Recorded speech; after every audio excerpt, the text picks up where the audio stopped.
What is up, everyone? Happy New Year, and we are back with the podcast. But with the new year, we turned a new leaf, we got a new name, so we are hopping back to episode 1 of the new Smoke and Meteoras.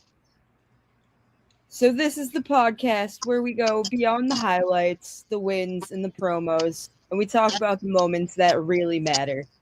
So I'm your host, Marissa, and today I am joined by none other than the big boy from Brooklyn, Tyree Taylor. Yes, How you sir. doing, Tyree?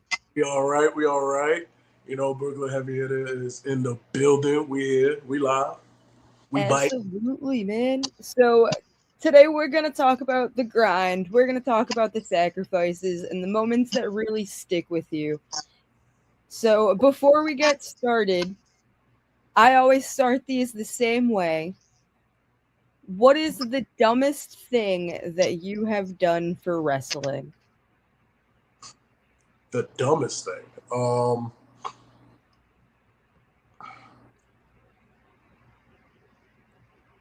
Some of the bookings I have taken were questionable. I will say that, especially early on. Um, I kind of count them as like learning experiences. So I don't think they're dumb anymore. But you know, if I had to pinpoint one, um, I've definitely have gone to the wrong venue. Um, so you know, some of these promotions have like a cycle of cities that they go to, right? So like one city, every couple months they kind of rotate. So I'm just thinking, all right, cool, I'm gonna be on time, I'm good.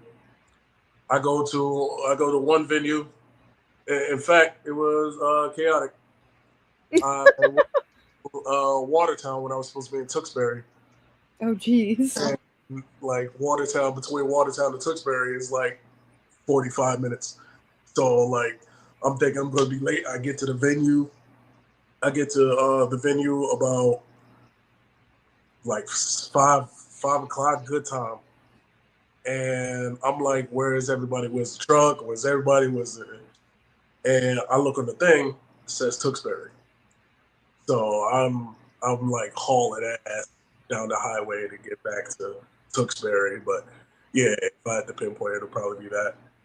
I felt wild crazy doing that. So thinking back now, what were you feeling in the moment? Oh, I was heated. But I didn't really have anybody to blame, other than me just not being aware and being kind of on autopilot when it comes to that shit. And like I was just going. All right, I'm off work. All right, cool. Let me go. I got my bag. I'm ready. Boom, we going. Just regular routine stuff. And then I'm at the wrong venue. And then I finally decide to look at the flyer. I'm in the wrong city. So what did that moment teach you?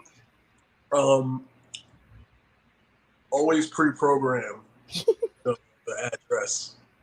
Is I've started using my calendar now, and I put the address in the section where I save the event, so that I be more organized and a little bit more aware. That's Exactly. I got to experience that when we took that trip to Brooklyn. You knew exactly where you were going. Oh yeah, there was we had to make multiple stops. There was Yeah, like we had to drop somebody off.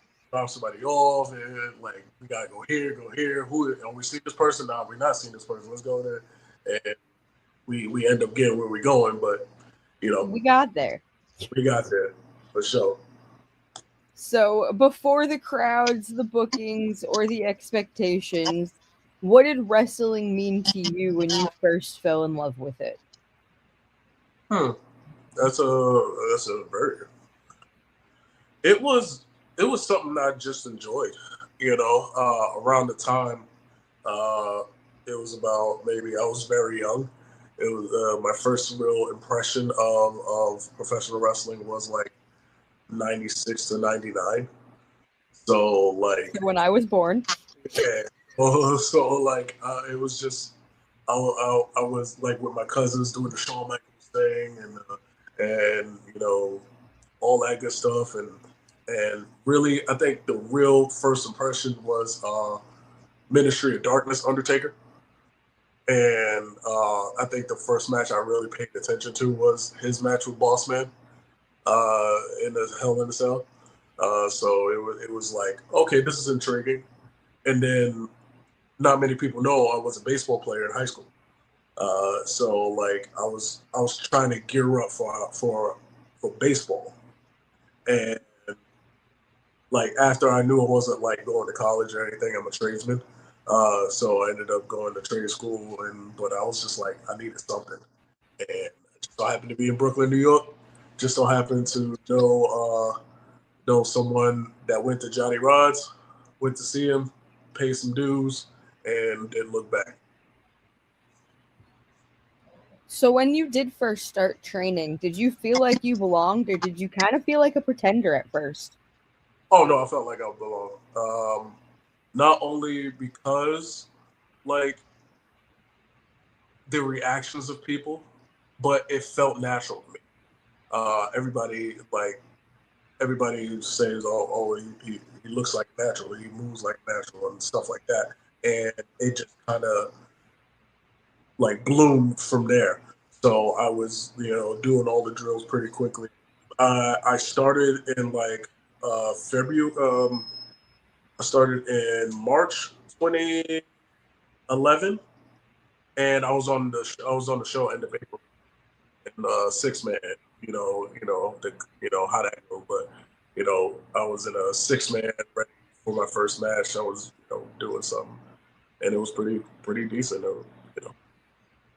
Yeah. So before you even got to making your debut, was there ever a moment that made you question yourself and whether you could really do this and become a wrestler? I'm gonna be 100% honest. Not really. No. Not really. I think that didn't start happening until like later on in my career when all the knowledge and the tribulations and all that good stuff dealing with people once the like business aspect of certain things when it comes to like personal family your own personal health stuff like that. That's kind of when I felt like that. But early on, not really. I had a little too much dip on my chip early on. A lot So of you, people so you went full force into this, fully believing in yourself.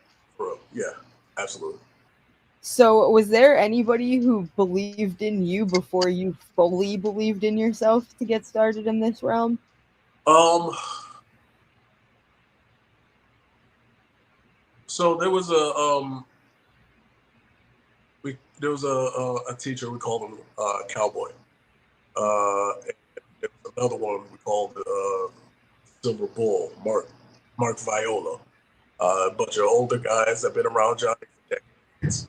And uh, like I knew I was all right. I knew I was better than some of the newer guys that were coming in, but like to feel like I actually belonged in this profession, like this is not. I'm just like naturally doing some drills and some flips and stuff like that, but I can actually do this stuff with those guys.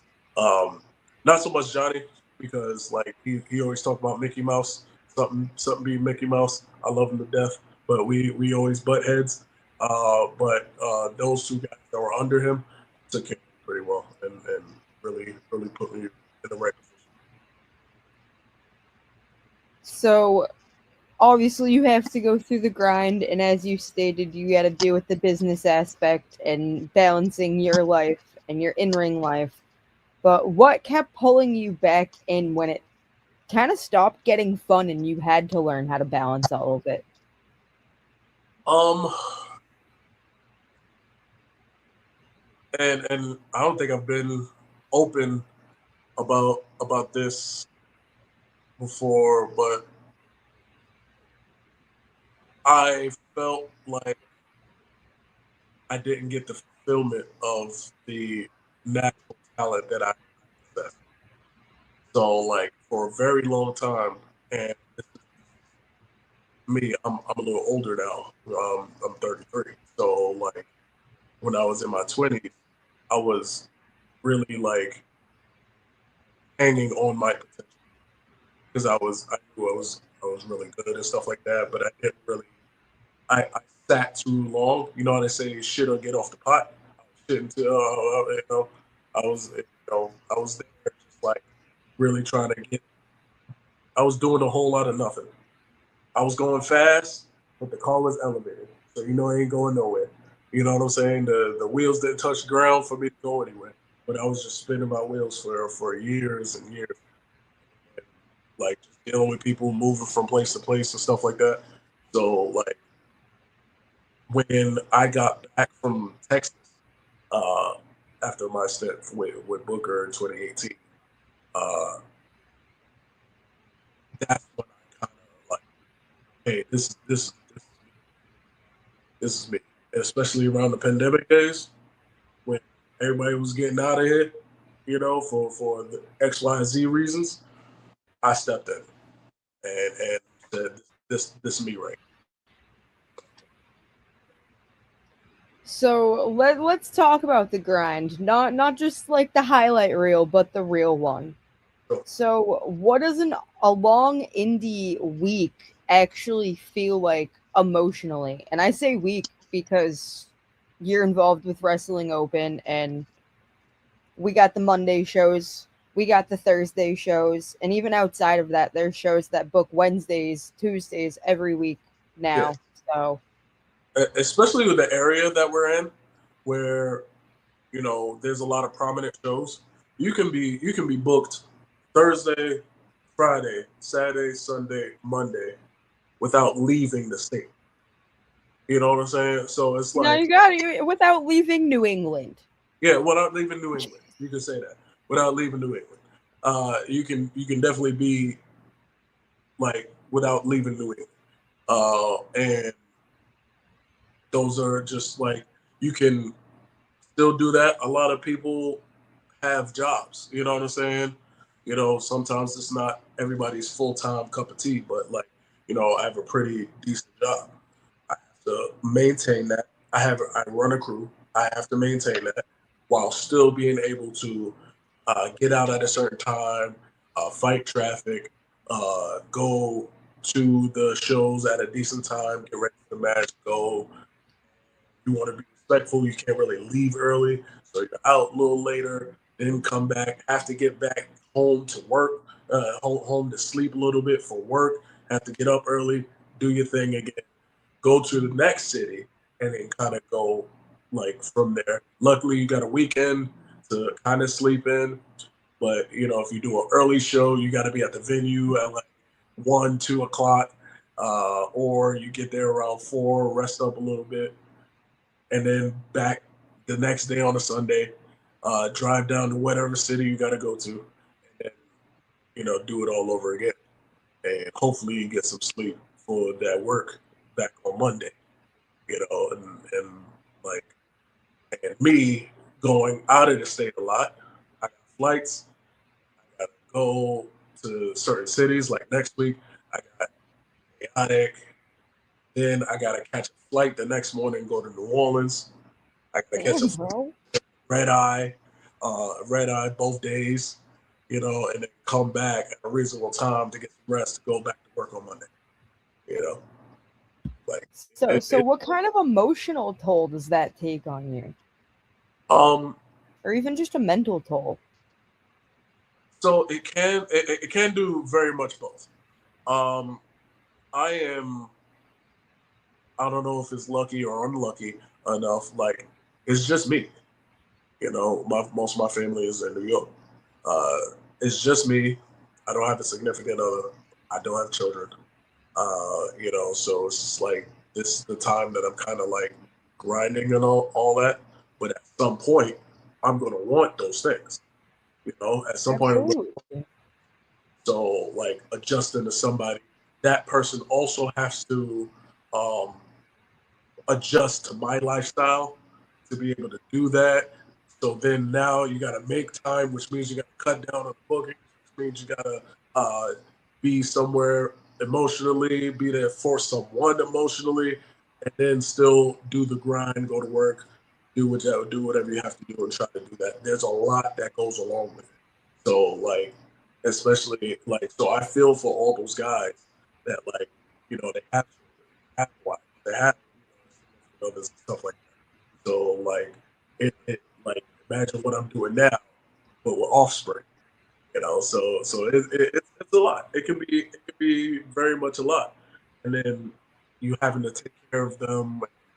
Something may come up with them. Weddings and friends and stuff like that. Like, I love my peoples, but I haven't seen them in a while. So it can have a headlock on you. It can have a struggle on you. So, what is a drive home after a rough night that is still stuck with you? Which one? Just one in general. Oh man. Depends on the vibe you wanna. Depends on the vibe you wanna. I mean, I don't want to turn this into a therapy session, but I like to go deep. Like, give us something, give us a side of you the fans don't get to see. All right. So one drive that really always sticks in my mind because it was very traumatic. Um, is when I got in my car accident that totaled my GMC. I was coming back. Remember those shows on Sunday? You have to come back to go to work on Monday. So me and the boys had a show in Maryland. So Maryland's like 6 hours from 6 hours for us.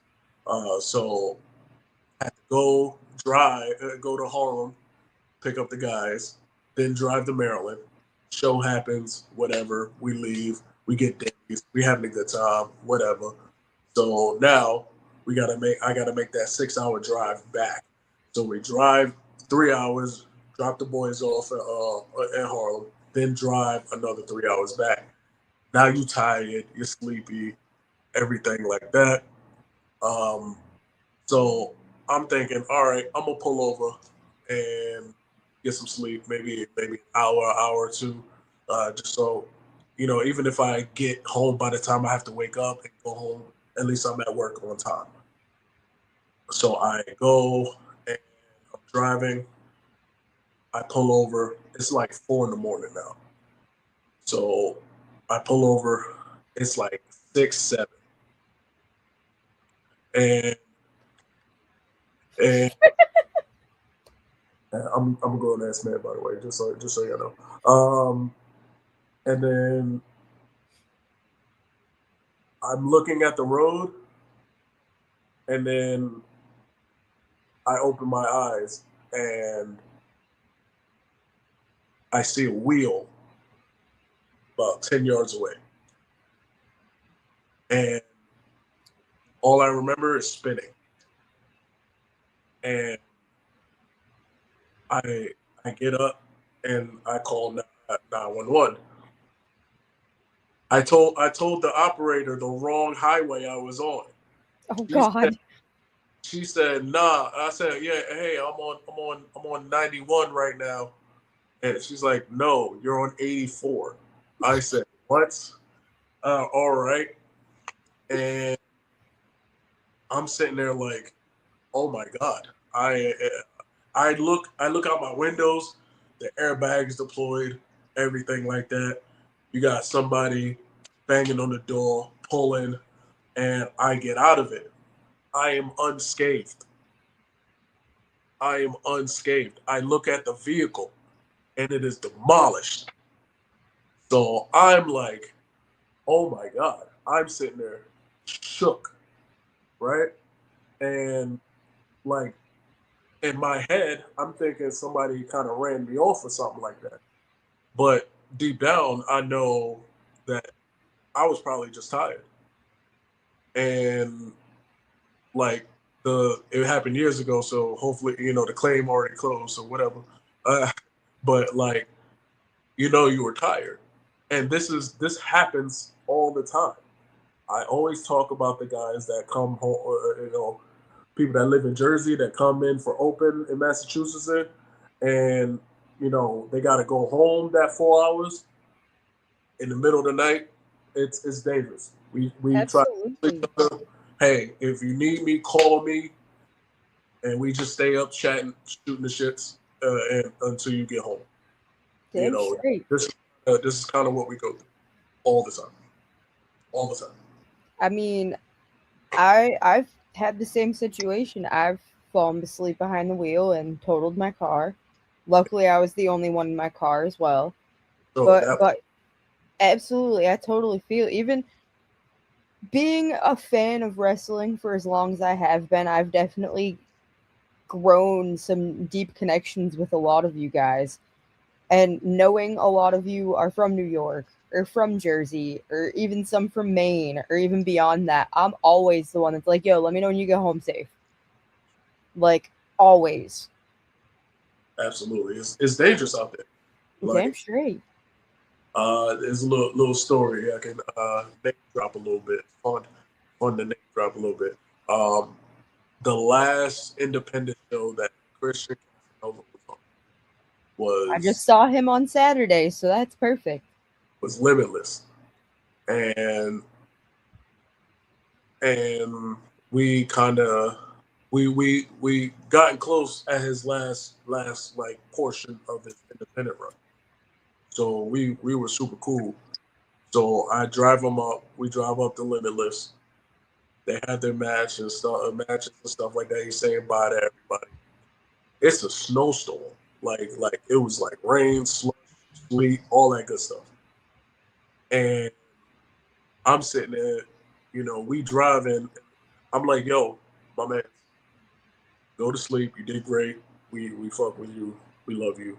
Let's go. So I'm driving and I'm like, I'm super alert because I got cargo in my in my vehicle. But it's like slushing. I'm 10-2. I'm here. I'm here. So like, though, I saw like two people hydro. So it was like, we gotta get home. Any means necessary. We get home. So yeah, it's dangerous. It's dangerous out there. So getting back to the grind, have you ever felt invisible doing this? Like the work didn't matter. All the time. All the time. All the time. All the time. I ain't on no list. I ain't on no potential this, whatever. I ain't on that. I'm like, you know what? I'm just here for the respect and willing to do whatever I got to do, knowing I'm one of the best around. You feel me? So it's like, hey, if somebody noticed, somebody noticed. If not, it's cool too. And then somebody will come up to me and be like, "Oh, that was the best match of that was the best, that was the best." And I'm like, "Oh, like for real? Oh, okay, yeah, cool." While I'm enjoying other people's stuff, and the people are like, "Oh, your stuff is up there too." So like, hey, like, are y'all just being nice, or or was it really like that? Even though I have the confidence in myself and everything like that, sometimes, a lot of times, I feel invisible, and like, people always say like, oh, somebody's watching, somebody's always watching, and stuff like that, and it's like, oh, I didn't know, I didn't know I was like that. You know what I'm saying? So sometimes I do feel invisible. It's That's a real feeling for a lot. Yeah. And I mean, I feel like in our area, especially when it comes to the indies, the more like high flying style is a lot more prominent than anything else.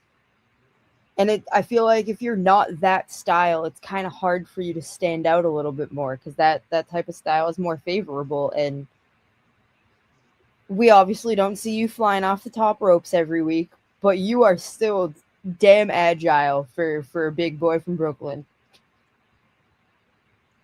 Yeah, So it's very like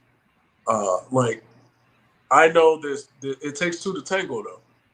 You know, a lot of people like don't realize it. It takes two to tango. Somebody gotta be there to that if that other person looks good, somebody else is there. You know, That's and, true. you know, I've been one of those guys that've been a catalyst for a lot of people. You know, like I feel like I put people in the right direction. You know, and, you know, will it happen myself? You never know. But my my job was to make the show better by any means.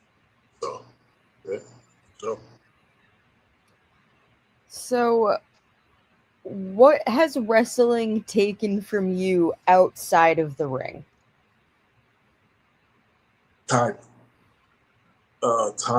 time, time, time. Um, huh, not really. I wouldn't say like relationships or anything like that because I'm not gonna get with somebody who's not at least understanding of the business or at least like or some sort of somewhere who wants to just support. They don't really like wrestling. Somewhere along there. That has nothing to but the time to be able to just enjoy yourself and do then you know go to family functions. You know sometimes like Christmas. So I spent Christmas by myself. Uh, in Brooklyn, my family was going was doing Christmas down there. Uh, because I do trips all the time, I'm just like my body's hurt. You know, it's just another day to me. I'm by myself. You know, I don't need to go and do what I got to do, all this stuff, and I'd much rather take that time to Exactly, yeah. and stuff like that when I could have been like chilling with my family. So then now I can't complain that like all by myself and all that good stuff. I have a family, you know, when I had the opportunity to do so. But knowing I had to work the next day to drive down to come back, all that, so tired. Absolutely. Exactly. And you're like you're not near me anymore. You're like not to dox you, but you're like greater Boston area now, right? So that's like a 4 or 5 hour ride, and with traffic, even friggin' worse, especially going to New York. Yeah, it's. I'm actually on 495. If you can visualize it for us mass people, upper 495. So like it is. It's not just like hey, let's get on 90 and let's cross CT. Yeah, no, exactly. Not like that anymore. So yeah, you gotta create that time to be able to go there, or I have to have a reason to do so. You know, like I say all the time, if I touch my wheel, I'm either getting money or planning to get money.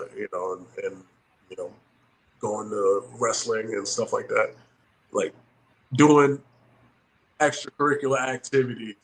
It's kind of like you try to find the time for it if you can spare it. You do it. But So, was there ever a point where you seriously questioned if the grind was worth all of it?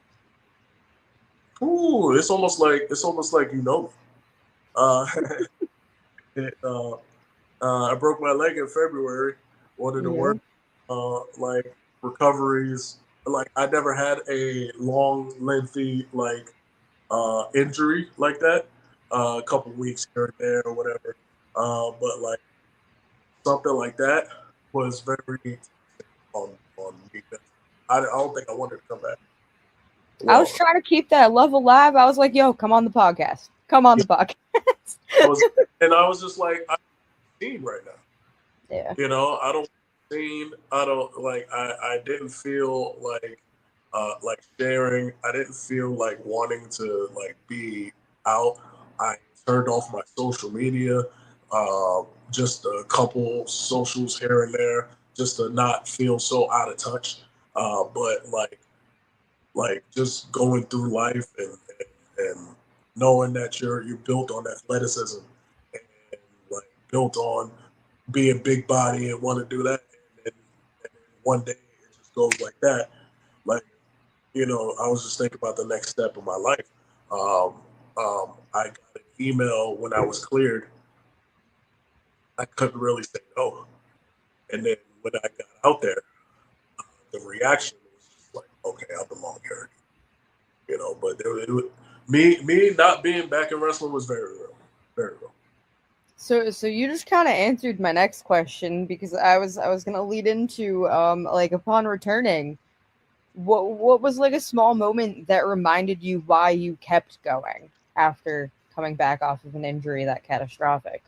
When I came back, wrestling open, it was at Electric Haze, and I've already heard like horror stories, behind the scenes. I've heard the horror stories and stuff like that. And I was I really, hate that venue so much. I I know. I haven't even heard the horror stories, but I can just imagine. Oh yeah, like the boys didn't like it. It was cool for what it was. It was like if you get evicted from your house and you stay on your friend's couch. That's, Yes, it was so tiny. That was the biggest issue I had with it, and I'm so glad we are back at the Eagle. that's exactly kind of what it was. So like when and everybody felt that, you know what I'm saying?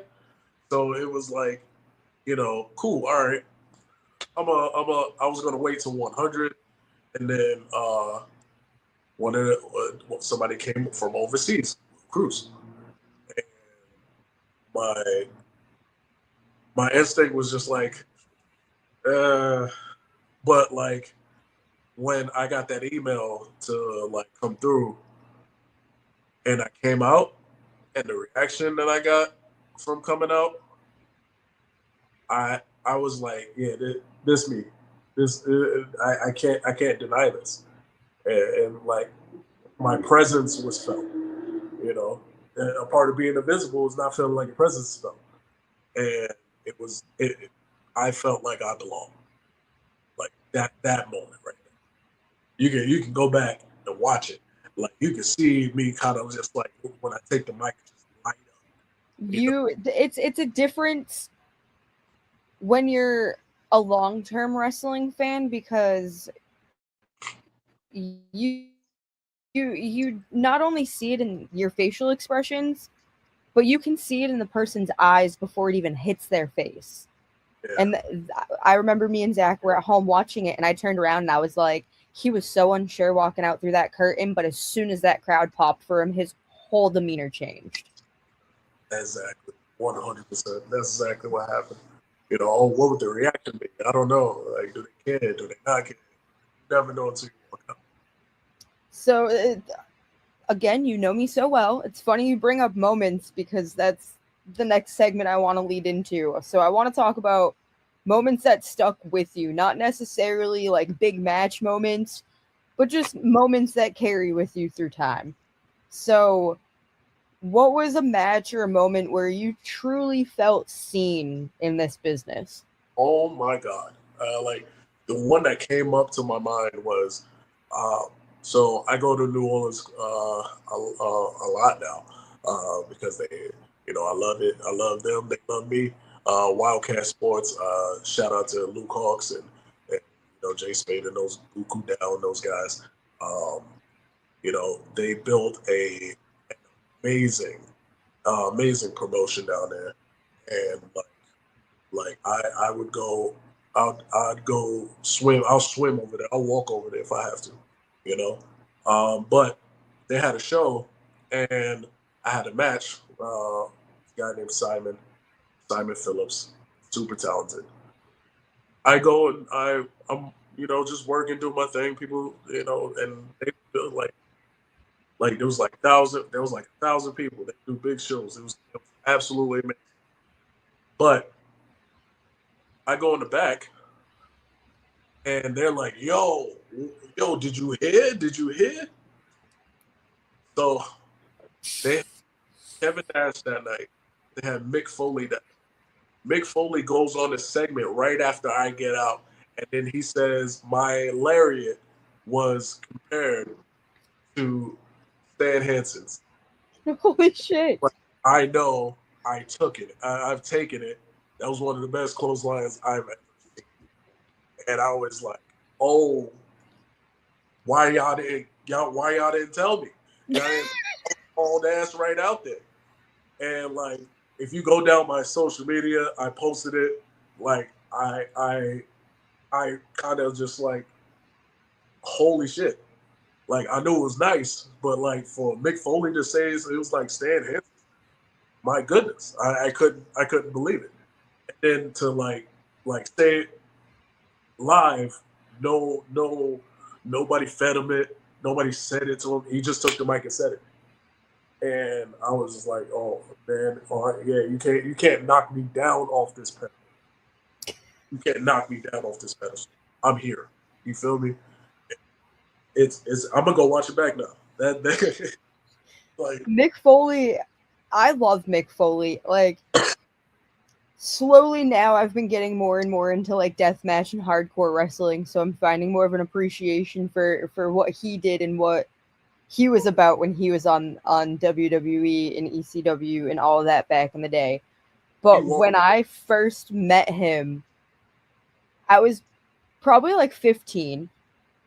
And I remember the exact outfit he was wearing. He was wearing his sweatpants with his flannel, and he had a Grace in the Nocturnals like sweater vest on.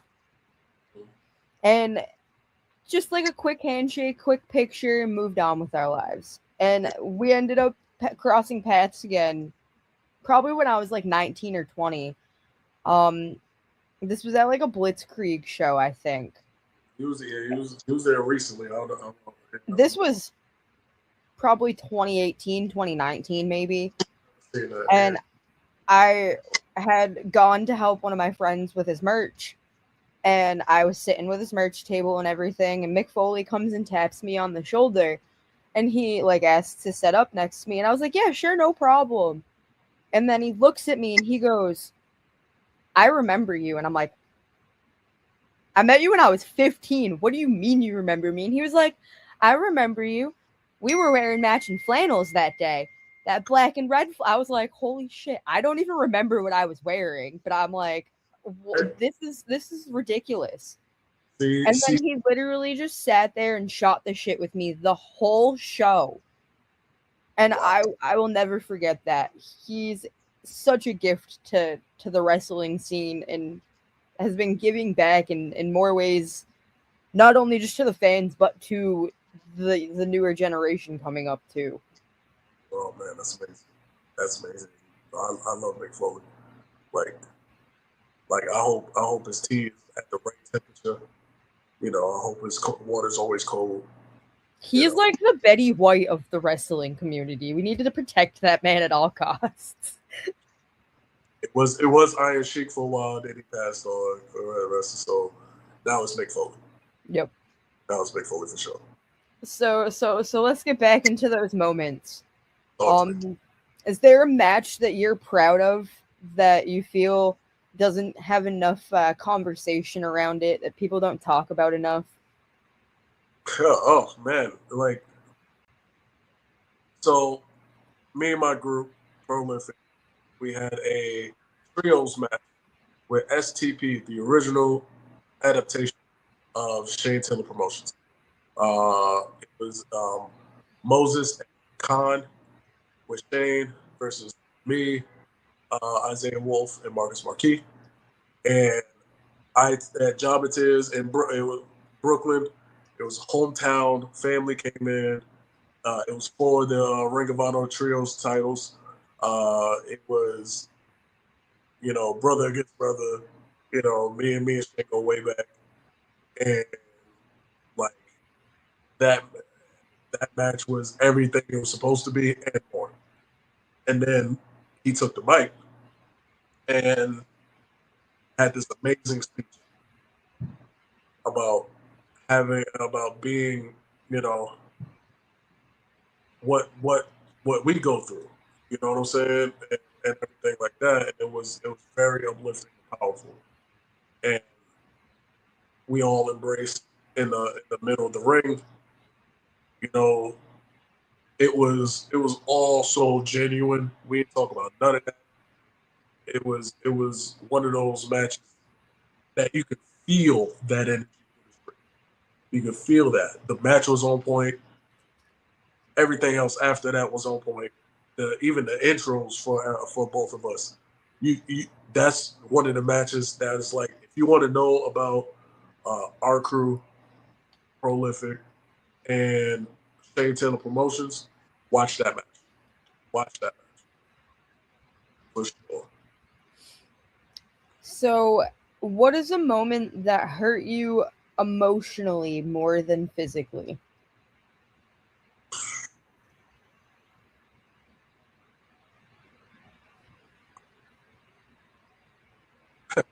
Um, so a lot of people know I was in reality wrestling for a while, and so there was a moment where I was talking to Booker in the office. We were kind of just like talking about the show. The show was like that day, so our match was there. And, there was a executive there, who, one of Book's friends. I'll keep his name disclosed. And so if you know about the Houston area, a guy, Turnbuckle Taylor, was very prominent in the area, earthquake. Like, so it was just like he passed on, right? So they're like, oh yeah, you could be his long lost son. The executive says that. And I'm just sitting there like, oh wait, was that a joke? Everybody dying, laughing and stuff like that. And I'm just sitting there like, that was corny, that was whack. Like, you know, it's not even cold yet. You know what I'm saying? And you're saying stuff like that. If I was very like a little too timid back then, but if it was now, I would have definitely said something. But that stuck with me, and like that person specifically, very, it left a very bad taste in my mouth. Like like I wouldn't say there's no respect for that man, but he wouldn't get a conversation. So like, So, has there ever been a moment where you walked to the back questioning if you were good enough? man, listen, last week that happened. That happened with me and Alec. That happened with me and Alec. And this is where like feeling invisible comes into. So I don't know if everybody like was experiencing what most of us were experiencing the last 2 weeks, with like everybody sick, everybody going down, everybody's like all sorts of like super flu, omega flu, whatever's going on, uh, uh, bronchitis times three, KOK, whatever was going on. You know what I'm saying? Something was going on, and my lungs were on fire, right? But I had to throw everything I had because, in the night of Preston Open where the championship is on the line, me and Alec are main eventing. And then the day before, I had DJ Powers. So I got two young guns who are going, right. So I'm like working. Me and Alex are working, and it just felt like I was dying. So I felt slow, sluggish, like really just like, I know if I was feeling 100%, it would have been a no doubt smoker, But I felt like, yo, like I'm probably gonna die. I So remember messaging you that night and I was like, yo, we never shot that promo, but I got a sick entrance video of you. And you're like, I was dying. I needed to leave. And I was like, it's all good, bro. So I got back. I felt all right during the match. I got in the back because I felt like I disappointed him, like just personally. And here's where feeling invisible, because I generally felt that way. I generally felt that way, everybody's coming up, yo, that match was insane. That match was great. And I'm like, I go to Alec, me and Alec are like that. You know what I'm saying? He knows that like that could have been more out of me. And like even me feeling like that, we still tore the house down. But we knew it could have been way more than what it was. And that's just how me and Alec's chemistry is. It's just insane like that. So But you like guys are 1-1 now, right? we're one and no, I'm up. No, I'm Oh, up. so it's 2-0? It's 2-1. It's So 2-1. then you don't even need a rematch. But you know how Alec B, he wants his redemption. I think we're gonna get a third one. On it back. But like we look at each other and it was just like, hey, there's a lot more money left on the table. So it's just like we gotta go again. We gonna have to. But I got into the back, and you know when your adrenaline goes down, you know everything starts to shift back where it was, and I was hacking along my head felt like it was gonna explode. The EMTs had to come over, um, even though he stole my do rag gimmick, uh, but Dustin, Dustin do rag Dusty, he called the EMTs over because I was on the ground, and like that's a sweet boy right there. That's a sweet boy, Dustin. That's Do rag Dusty. right. Stole my stilo. He gonna come out with a chain next. Watch. But like he called the EMTs over. They helped me out, but I just felt like you know I I I didn't deliver. But everybody is like, "Yo, you delivered." So I was like, at least I felt satisfied at the end of the day. But I felt just like that. So was there a match tied to something happening in your life outside of wrestling that raises a moment in your mind? Kind of where like life meets wrestling. Yeah. Uh,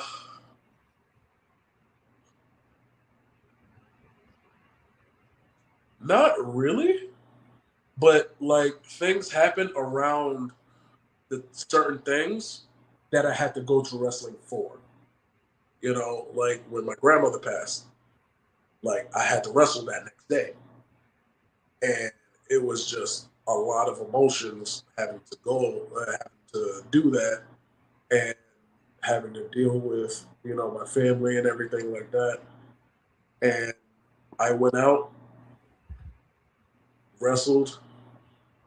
I we did the damn thing, and then I just sat where my bag was and just broke down. And like, because my grandmother was the one who gave me the deposits for my wrestling school. Even though people were just like, you're just gonna end up with bad credit and like just a pipe dream or something like that.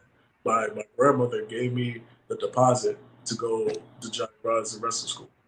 So it was very. I guess you could say that like when wrestling meets real life, she paid for me to go, and I put it on the promise that I gave her. So yeah, So absolutely. so let's move a little bit more into perspective. Looking back now, post injury and being back on the scene, how did coming back change you as a wrestler as opposed to before the injury and what you had known then? I will thank one man for that. Uh, he will have a shit eating grin once he knows this. Um, Chase Del Monte. He he gave me the confidence that I like had. Like I knew I was good, but I wasn't convinced. I wasn't convinced anymore. And before I did make my debut, I was just training, just to keep loose and active and stuff like that. But he kept drilling in my head how good I was. we started workshopping. At a certain point when you're a wrestler, it's less like teaching and learning, but more of like workshopping and kind of understand what you have, what you can't, what you don't have, learning new things and stuff like that. So we workshopped on kind of just understanding like what you can and can't do anymore, and having a new mindset. And he's just like, hey, after injuries like that, that's when you really learn to work. And I feel like when I came back, especially now, my matches look fundamentally different. And like it just seems like it's being put together properly instead of just bullying through something and just, yay, it's good stuff. But now, like, you know, there's a, I say this all the time, there's a difference between a good cook and a chef. Of There's, course, you say this to me.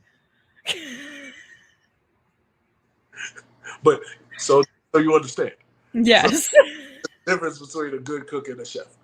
And I feel like that good cook that was able to make good food that people like turned into a chef that the whole establishment can rest their laurels on, you know? And now the finesse is better, the mindset is better, the way I move around things is better, even like the perspective of outside promos, vignettes, visuals, everything like that is a lot different. And it was that time workshopping with somebody who's very credible, very reputable, and very talented his damn self. So yeah, it's a lot different, but better.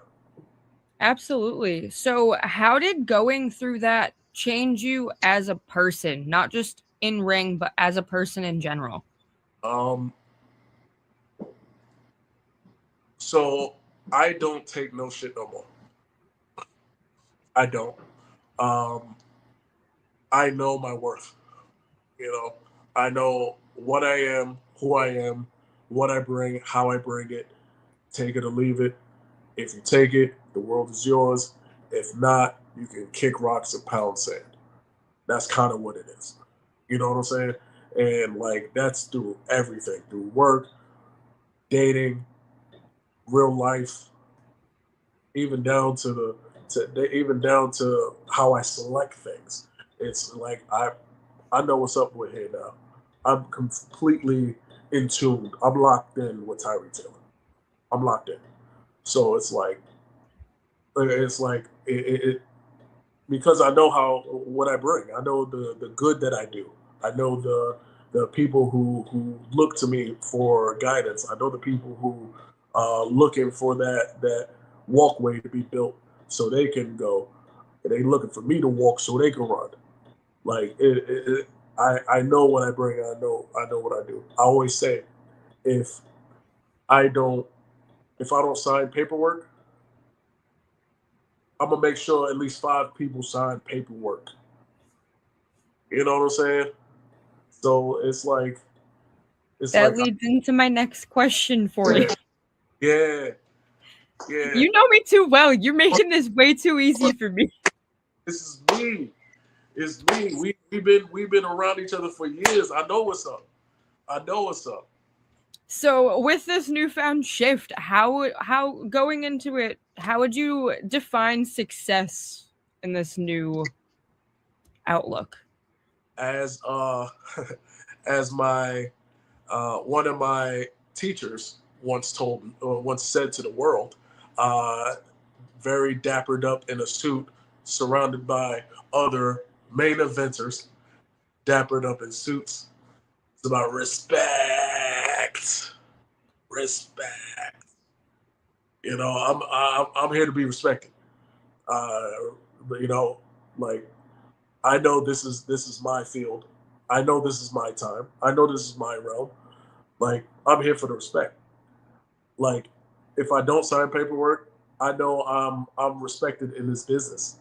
I know people mess with me because regardless of if I'm down here or up here, you know, if I get up here and I go down, people still rock with me. You know what I'm saying? You know, all those people who got there and then now they're back in the locker rooms with us. They have to see us. You know, be nice to to the people you see going up because you're gonna see them people when you go down. And regardless of where I'm at, it's about respect. I respect everybody until they disrespect me, and then it's a problem. But like I am I'm here for that respect. I'm here for that respect. I know what's up. So, what is an insecurity that still follows you into the ring? Um, I take horrible stills.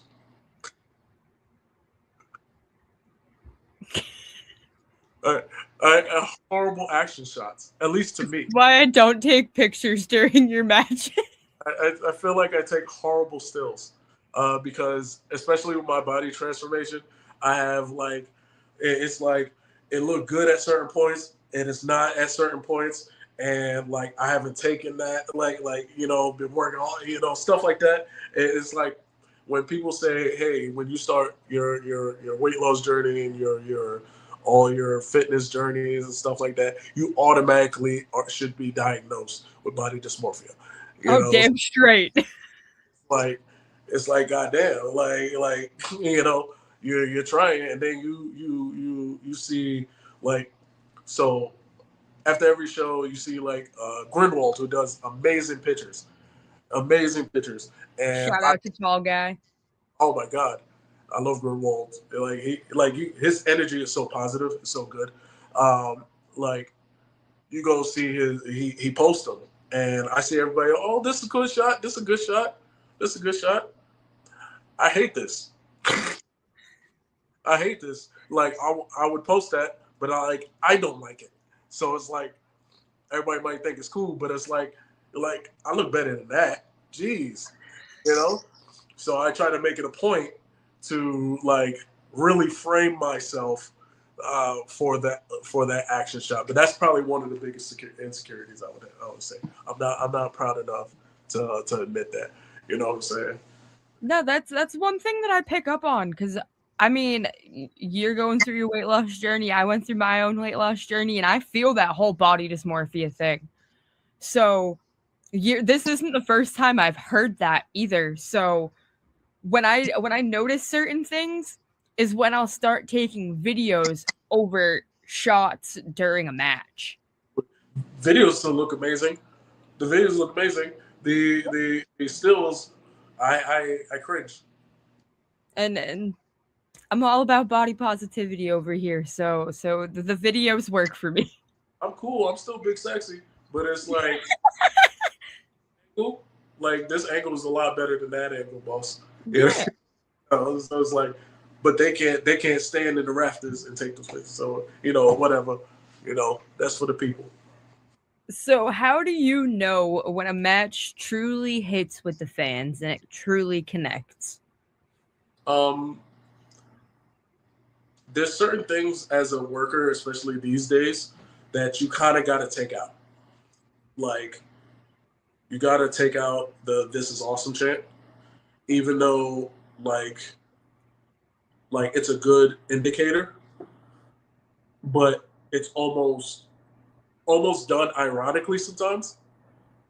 So it's like you can't really take that for for what it is. Even though You it's have to great, take it with a grain of salt sometimes. yeah, Exactly. it's cool. Um, I think it's when you can feel the anticipation of something. So like kind of like, oh, what is he gonna do next type thing. Like where is this going? You know? Oh, sometimes I get oh, and sometimes I get you, you know, You're right.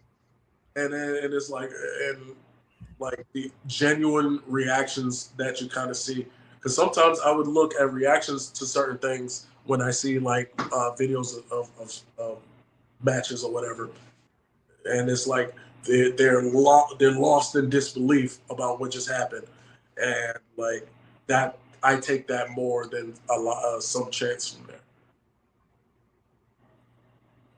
there. I was actually talking to someone from Open from back when I first started going back during the Uncharted days. And they had known that I had been around for so long, and they were still trying to get a grasp on that whole concept. But they knew the way that if they were having a good match was to watch my facial expression. Yeah. And I was like, why me? And they're like, you've been around this place for decades. If there was a "This is awesome" chant and you weren't having it, it was written all over your face. That too. You got to look at the regulars. You know, you got to look at the regulars' reaction and understand kind of where you at too. But I mean, being around it for so long is a blessing and a curse at the same time. Especially those newer people. Like, if you get a "please come back," that's real. Oh, 1,000%. Especially if I'm starting it. Yeah, that's real. That's a real chant. So, what does a successful night feel like to you now? Successful as in like just how the show went for you. Just your match in general, whether it be you made a fan happy or your match went well or the promoter was happy with what you did. Just a successful night in general. So when I think of a successful night, one phrase kind of like shoots off in my head when I walk to the back. Beat that. Beat that. Go. You gotta follow that. You gotta follow that, big dog. Whoever's next, I'll talk some shit.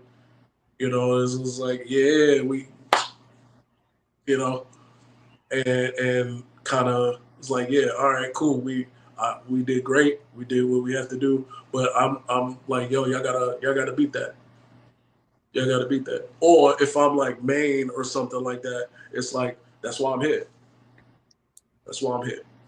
You know, and I feel like sometimes I do feel like invisible again, the pressure of being in the main event and stuff like that, and having to deliver. You know, once you make that delivery, it's on the pop. It's success. So let's reset for a second. So, what is a fan interaction that reminded you why this all matters at the end of the day? So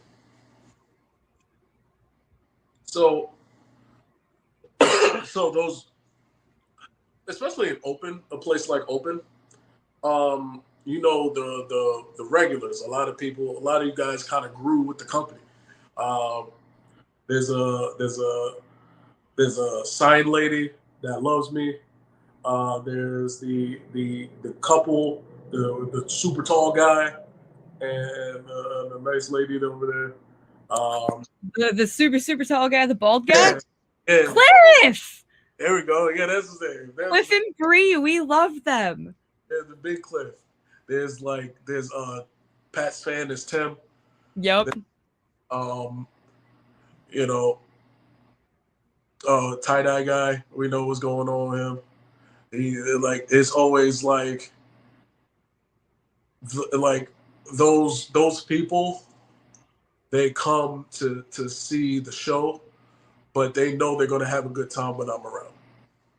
You know, it's like, hey, like when I would leave and we'll see y'all. We see y'all sending smoke signals. You know, we say goodbye to them and stuff like that. And they were like, hey, you gonna be here this week or next week or this week? Hey, I'm gonna go to that one. All right, cool. I'm gonna go to this one. I was like, go to everyone. Go to everyone. But we want to see you. So it's like that motivates me to want to go in and do another show and keep doing shows and stuff like that. Like you guys are really motivating me for real. So, what is a night that went completely wrong, but ended up teaching you something at the end? Man, listen, um, not not particularly me, but like so Booker's story is a Booker T story that like is very very. You get a full essence of who Booker is. So there was a show where I brought in one of my friends, Shotgun, and he Shotgun Adams? yeah, Okay. Shotgun is one of my best friends in the business. Like outside of like he's one of my he would I probably think be I met him before you. yeah he's probably he'll probably be like my best man in my wedding one day, like above my crew, like he's up there. You know what I'm saying? He got to fight to the death with those guys, but like you know what I'm saying. But he's there. So like we go in, and he's nervous as all hell. He's still super green, but he's gonna face was it I forgot his name, but he was like a second. Big Sean Stud, that's his name. Okay. Big John Stud's son. So he comes in super nervous. He gotta take a choke slam, whatever. And we're waiting. I'm waiting. I'm nervous as hell for him because he's not the most fleet of foot, and like he's nervous. So hopefully he don't mess up or whatever, right? But that match was like fourth. My match was sixth. So we're watching in Gorilla, and there was a match at two where it was a blow off match, and I still don't know why he did this. It was a blow off match, and he went to go talk, or one of the guys went to go talk to somebody in the crowd, like try to get heat or whatever, and then he got counted out 3 minutes into the match. It was a 12-minute match. Oh, Jesus. It was a 12-minute match. He got counted out at minute three. Like shoot counted out. He would not get in. So he goes back. We get to the back. Booker is right there hot, right? He goes in and yokes dude up. Like it's like, we ain't gonna do none of this shit. I'm there like, yo, I'm sitting there like, you kind of deserve that. Why you pay attention? So he literally took his shit, threw it at him. He took his shit, threw it at him. He had a fur coat and everything like that. He's wearing trunks. It's like 40 degrees. He walks. He has to walk through the crowd to leave. He's in his gear. He just walks out with his shit. He's like, don't ever come back again. You don't do that. What are we gonna? What are you gonna do? I was like, nah.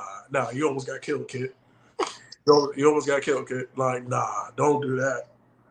That was like, I don't know how he was feeling, what he was feeling, but he get counted out 3 minutes into a blow off 12-minute match. It's up for you, kid. It's over. You wouldn't work here again, kid. Like, I was just like, oh shit, hey, this shit real. This shit real. Hey, stick to your times. Do what you're supposed to do. Get in, get out. Don't do no funny shit. Hey, keep it P. That's what I learned. Like it went AWOL. I could not believe my eyes that happened. And like Book was justified. Ain't no way we gave you 12 minutes of it was like a 6-month feud. It was a blood feud. Match two, get the crowd got hot in the first match. Let's keep it going. Get counted out. 3 minutes. All right. Couldn't believe it. Could not believe my eyes. So let's take a look forward and a look into the future. Mm-hmm. So when you think about the future, what does your moment look like in your head? Hmm. What does my moment look like? My moment looks like Ultimo Dragon. Elaborate. Mm-hmm. My moment looks like Ultimo Dragon, the famous Ultimo Dragon, with the title on title. That's what it looks like. That's what it looks like. Or my passport, having to buy a new passport because all of them filled with stamps. That's what it looks like. So far, what has been your most proud moment of your career? Hmm.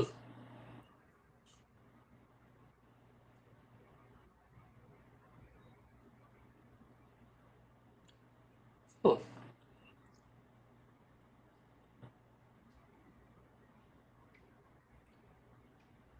Well, I don't think people understand like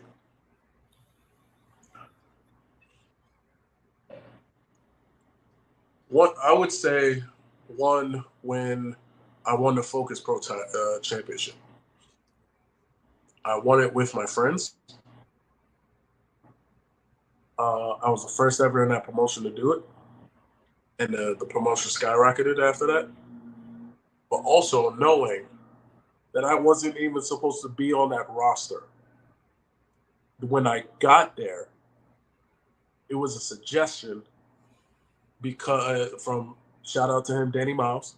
It was a suggestion because Jake something twisted his ankle. He was supposed to be there. I watched Jake something come to class, try some bullshit, and twist his ankle. Not his bullshit, but whatever drill that we were on. Like, watch him twist his ankle. I get a call. He was supposed to do chaotic and then focus bro. I get a call. Hey, we need to replace Jake something. And I was like, oh. He's like, yeah, we need come on in, all that good stuff. I wasn't even supposed to be on the round. I wasn't even considered. Me and Ichiban blew the house off. And then a run like nobody's business happened from there. From that, I've gotten so many other bookings outside. I've gotten like names in places and stuff like that. Like that run and that promotion, that thing is kind of what I'm proud of because all the work kind of accumulated to being needed, knowing that you're ready, and being able to light it up on short notice. Like that was one of my proudest moments. So from my own personal knowledge, mentioning Danny Miles, in Focus Pro, was Danny Miles the one that ended your reign? No, no, it was Manny. Okay, it was Monty. It was Monty. So Okay. and don't even get me started. It was Monty from a cash in. I just beat the Ooh. of Desmond Cole, who I hate. I hate Desmond Cole. Oh, Uh, I that's hate. ironic. Looks like Caillou in an overall jumpsuit. I hate him. Uh, So then you'll have fun later then. yeah, I hate Desmond Cole. Uh, but like we just went 30 minutes, and then I get cashed in on, and then Focus Bar hasn't seen me yet. But Repo Man coming, so enjoy that.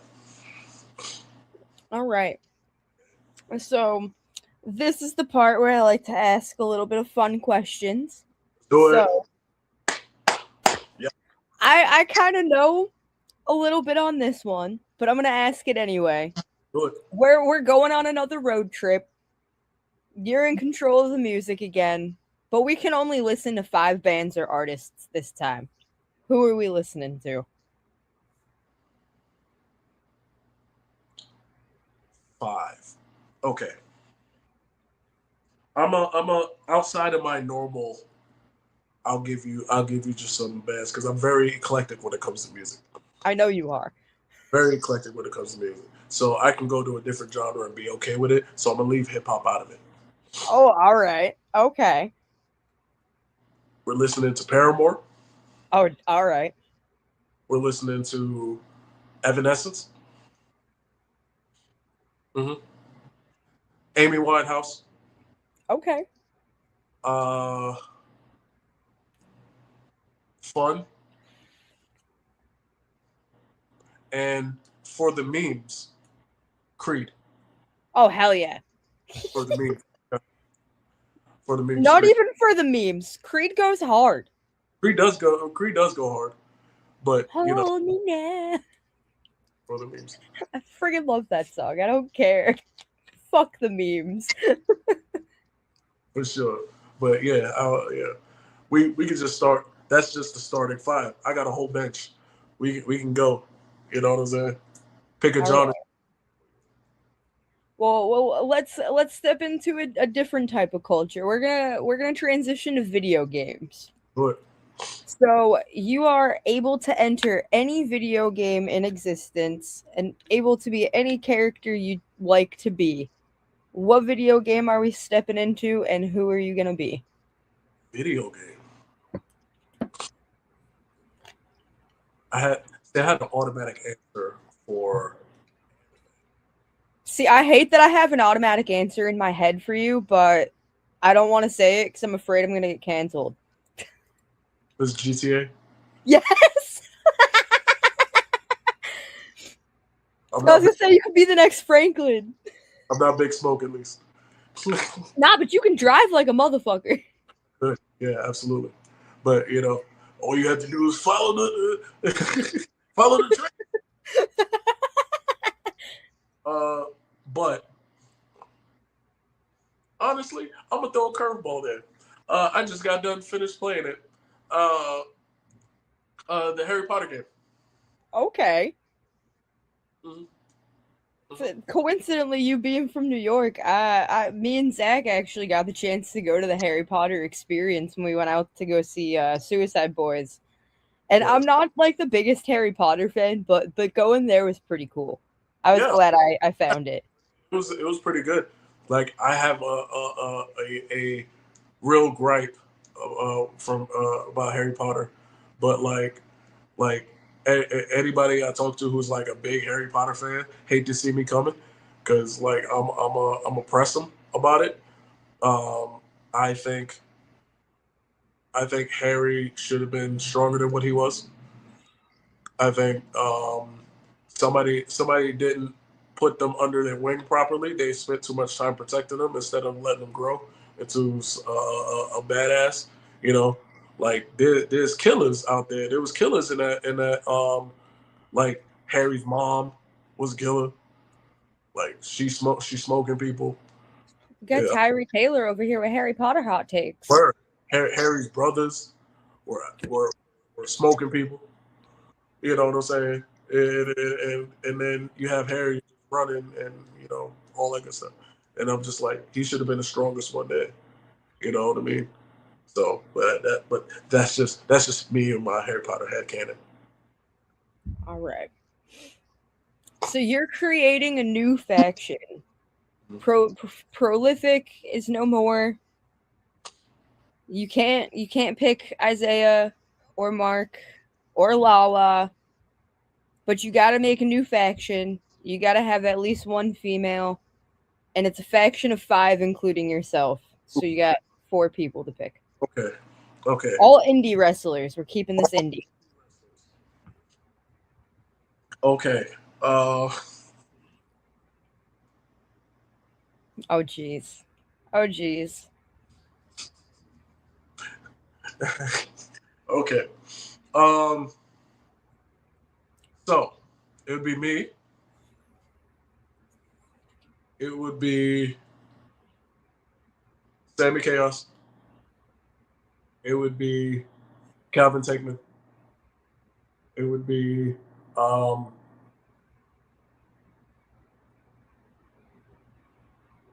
we need like a kind of like a flyer or whatever. We need somebody who can fly a little. Don Freeze, bro. We need somebody who can fly a little bit. Oh my god. Don Freeze. I like him, but the gifted one, Yaya.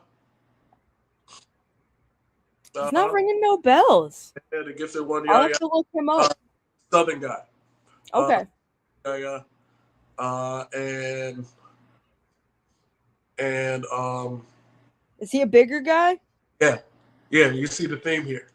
So okay, all right. Because I totally got a team name for y'all when you're done. See the theme here. And I'm missing one. I need Mr. Grimm. We'll throw Mr. Grimm in there. All right, y'all are BBW. Yeah, no. Big bitches walking. Big bitches walking. That's crazy.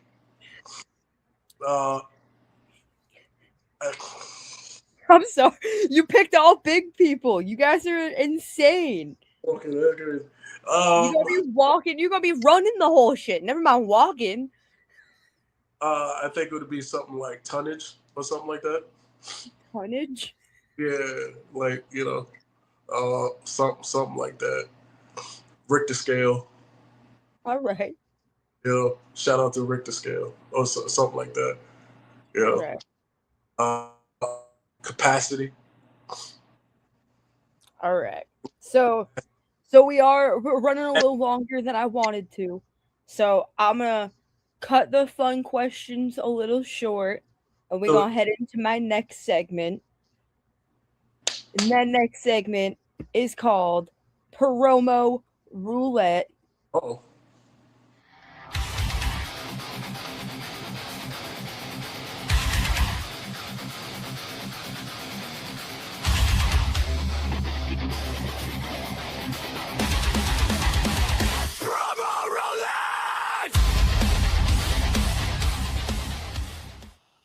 I love that music. So, previously on Headlocks, Hot Dogs, and Handshakes, we did have another running for a new champion. Our current champion was JB Anderson, the hardcore hoochie daddy. Okay. And we did crown a new champion. So our final champion with Headlocks, Hot Dogs, and Handshakes was the Zote, Zach Levaye, one of the new commentators for Focus Pro. And Nice. the one thing that I am changing about this segment going forward is I'm unfortunately no longer having champions. Okay. But to keep this still sort of a roulette sort of idea, I'm letting him pick the item that you either have to shoot a promo on or a promo on him inspired by. Okay. So the item that he picked for you was snow. Mm. So you can either shoot a snow-inspired promo on Zach or a promo on snow itself. Okay. All right. Do we have a time limit? Is there a time? Whatever you want to do. Okay. Talk as much shit, get as creative as you want. Mm-hmm.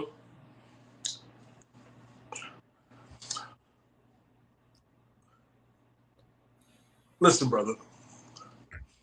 I appreciate your enthusiasm.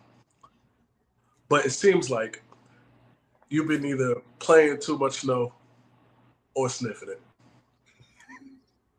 Because Tyree Taylor, the heavy hitter, wig splitter, never quitter, big boy from Brooklyn, Tyree Taylor, you, is not only heavy hitting, but wig splitting and never quitting. These are just things I just don't shout out just to say. I hit hard. I split people's wigs. And I don't quit doing it.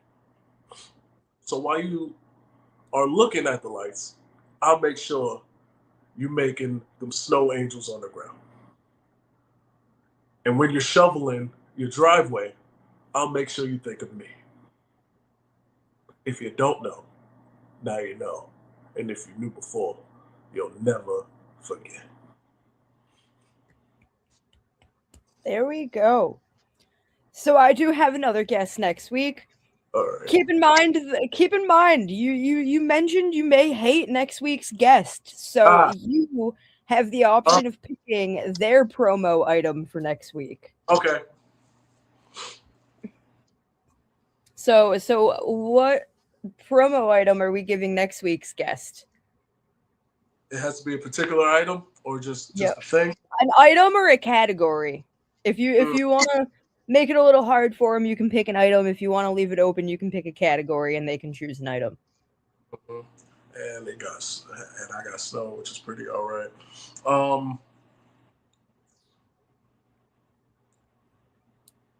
Pick.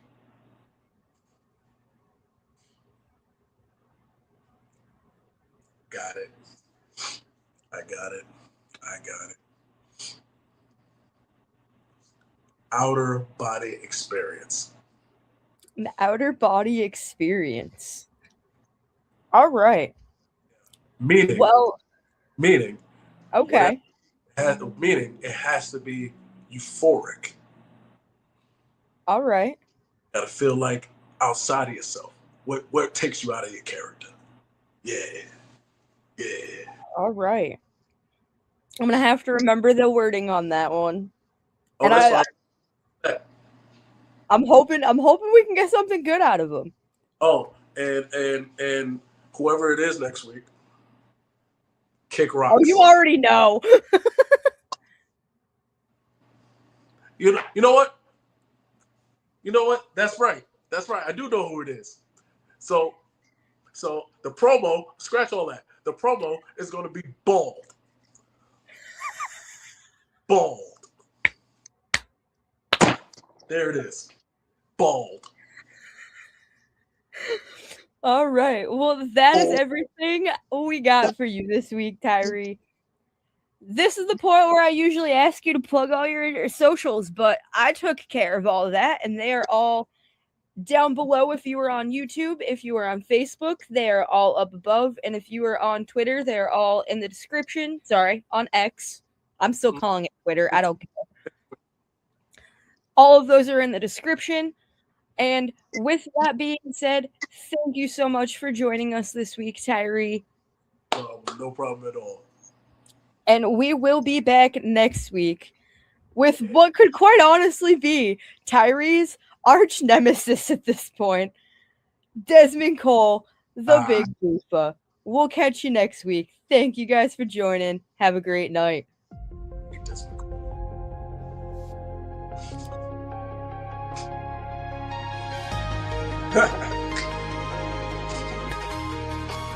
Oh, he's gonna fucking hit me.